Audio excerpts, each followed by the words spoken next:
Setelah teman-teman selesai diobservasi atau selesai dinilai oleh tim penilaian kesesuaian guru, kepala sekolah, dan pengawas sekolah, tentu teman-teman bertanya-tanya ya untuk nilainya itu bagaimana atau hasilnya seperti apa ya. Nah, di video ini kita akan membahas ya, bisa nggak sih kita lihat nilainya dan berapa nilai kita pada video ini. Jadi pastikan simak sampai selesai.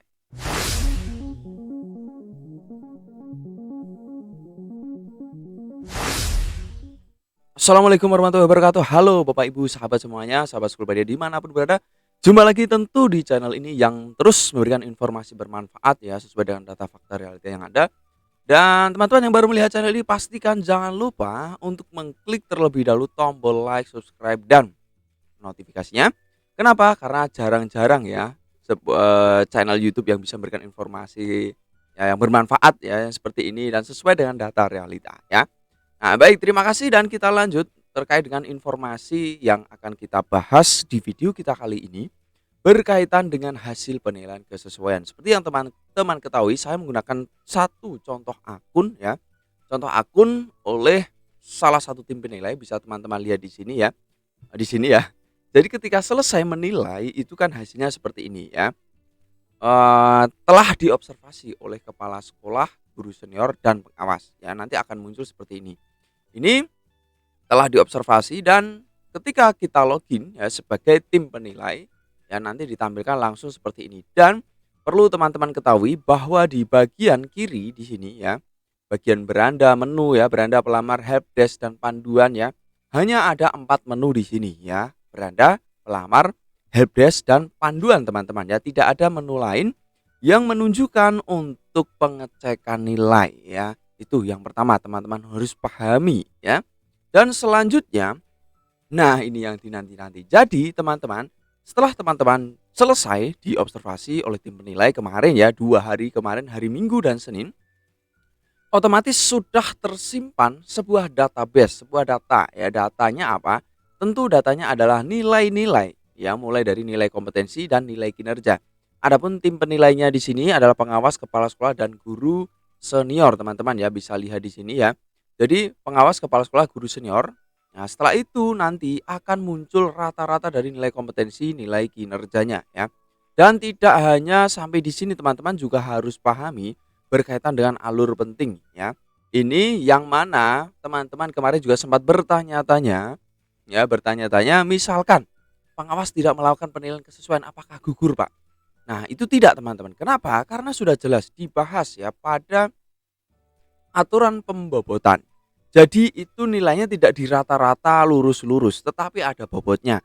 Misalkan kepala sekolah, guru senior, pengawas itu menilai semua, maka bobotnya kepala sekolah 50% ya, 50% dan guru senior 30 dan dilanjutkan pengawas 20%.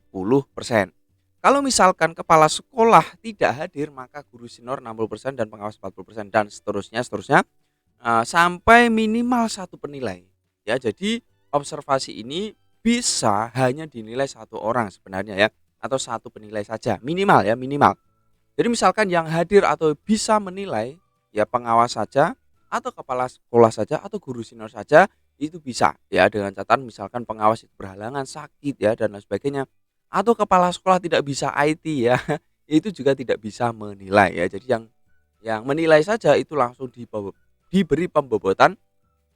Kurang lebih seperti ini dan semoga ini menjawab. Nah, sekarang teman-teman setelah dinilai seperti ini sekali lagi akan muncul akan mendapatkan nilai ya, nilai kompetensi, nilai kinerja seperti ini. Nah, nilai ini tidak lurus-lurus ya, tetapi ada pembobotan yang nantinya akan dilakukan ya, yang akan dilakukan oleh tim penilai ya ini. Rata-rata penilaian ini dari unsur pengawas ini akan diberikan bobot ya, bobotnya seperti apa? Bobotnya seperti ini tadi ya. Itu sampai di sini mudah-mudahan dipahami teman-teman ya. Dan berikutnya nilai ini akan diberikan bobot 60% sampai dengan 100% ya. Jadi nilainya ini ya, nilai yang sudah diperoleh teman-teman ini akan diberikan bobot nanti 60% hingga 100% oleh siapa?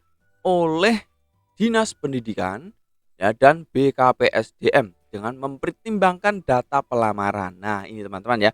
Jadi data-data pelamaran teman-teman ini bisa menjadi sebuah pertimbangan ya, pertimbangan khusus perlu dipahami baik-baik ya. Pertimbangannya apa? Pertimbangannya tentu berdasarkan ya data-data yang Bapak Ibu miliki. Ya, apa saja tentu nanti dinas akan mempertimbangkan. Bisa saja masa kerja ya, bisa saja hal-hal lain yang tentu bisa dipertimbangkan untuk pembobotan ya. Bobotnya 60% hingga 100%. Jadi dinas dan BKD bisa saja memberikan bobot 100% yang dinilai oleh para penilai langsung. Oh ya 100%. Bisa saja mungkin dilihat dari oh ini gurunya seperti ini berdasarkan data yang ada diberikan bobot 70% saja ya. Misalkan seperti itu ya. Dan yang berikut ya, nilai yang telah dibobotkan tadi di rata-rata untuk menjadi nilai kinerja ya. Ini. Nah, ini teman-teman ya, diberikan bobot dan setelah itu jadi nilai kinerja. Nilai kesesuaian pelamar dimulai dari penjumlahan 40% nilai kompetensi ya sebagaimana dimaksud huruf K dan 60%. Ya, jadi 40% nilai kompetensi ini teman-teman ya, kompetensinya ini 60% dan nilai kinerjanya itu 60% ya, 40% dan 60% baru di rata-rata mendapatkan sebuah nilai utuh seperti ini nantinya. Nah, nilai akhir teman-teman ya. Nah, ini juga tentu teman-teman kemarin setelah melihat video kami, ya video sebelumnya, kita telah membahas ya berkaitan dengan isi seperti apa sih penilaiannya ya, kompetensi ya, kinerjanya. Jadi ada soal-soal kalau teman-teman kemarin pernah mengisi survei lingkungan belajar, ya kurang lebih soalnya ya atau sistemnya seperti itu. Jadi secara online menjawab pertanyaan-pertanyaan atau mengobservasi, mengamati kesesuaian pertanyaan dengan background atau dengan Bapak Ibu yang dilakukan kompetensi dan kinerja khususnya ya. Nah, di sini teman-teman perlu teman-teman pahami juga jadi nilai akhirnya 40% dari nilai kompetensi dan kinerjanya 60% nanti akan mendapatkan nilai akhir ya, nilai akhirnya seperti ini. Dan berikutnya teman-teman sekalian untuk alur setelah mendapatkan nilai akhir ya. Jadi ceritanya kan sudah nilai akhir ya teman-teman ya. Nah, untuk nilai-nilai ini perlu teman-teman ketahui dan pahami baik-baik bahwa nilai ini seperti yang kita jelaskan di awal tadi di sistem ini ya. Nah, di sistem ini tidak ada menu untuk lihat nilai ya. Jadi ini bisa menjawab bahwa bisa tidak kita melihat nilai kita? Jawabannya adalah tidak bisa teman-teman. Karena apa? Karena untuk nilai ini adalah rahasia jabatan ya atau masih menjadi konsumsi pribadi dari tim penilai khususnya panitia daerah ya.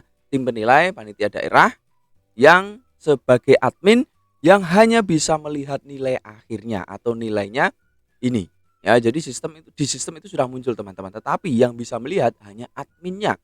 Ya, adminnya bisa melihat nilainya berapa-berapa, ini hanya sebagai gambaran untuk memberikan sebuah bayangan, sebuah kronologis kepada teman-teman ya, agar bisa memahami baik-baik. Jadi mudah-mudahan bisa menjawab pertanyaan sesuai judul ini teman-teman ya. Nah, ketika sudah muncul nilai atau sudah didapatkan nilai oleh admin dinas teman-teman ya, teman-teman juga harus pahami baik-baik ya. Nanti langkah berikutnya yaitu panitia ya akan melakukan pengusulan penempatan pelamar prioritas 2 dan prioritas 3 berdasarkan nilai tertinggi. Nah, ini. Jadi nilai ini sangat penting teman-teman ya. Nanti nilai tertinggi otomatis akan diusulkan untuk penempatan ya sesuai dengan data yang diperoleh.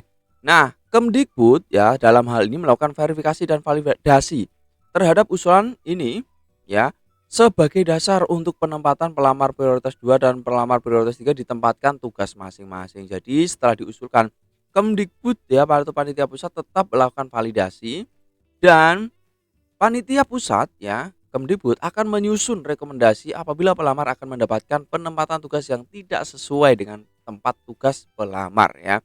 Jadi divalidasi dan disusun rekomendasi juga. Nah, panitia pusat akan menyampaikan hasil penilaian seleksi kompetensi berdasarkan hasil verifikasi dan validasi sebagaimana dimaksud ini kepada BKN untuk dilakukan pengolahan ya. Jadi panitia daerah, panitia pusat ya Kemdikbud lalu ke BKN ya. Kemudian di akhir akan menyampaikan hasilnya ke panitia atau Panselnas ya untuk langkah atau proses berikutnya. Mudah-mudahan dari bahasan ini bisa menjawab kepenasaran teman-teman berkaitan dengan penilaian kesesuaian ya. Dan bila ada pertanyaan atau ada yang belum jelas ya, dan saya yakin kalau teman-teman menyimak video ini pasti bisa menjawab apa yang ada di judul video ini dan juga di tampilan video ini ya. Sekian dulu, semoga bermanfaat. Sampai jumpa di video kami berikutnya. Assalamualaikum warahmatullahi wabarakatuh.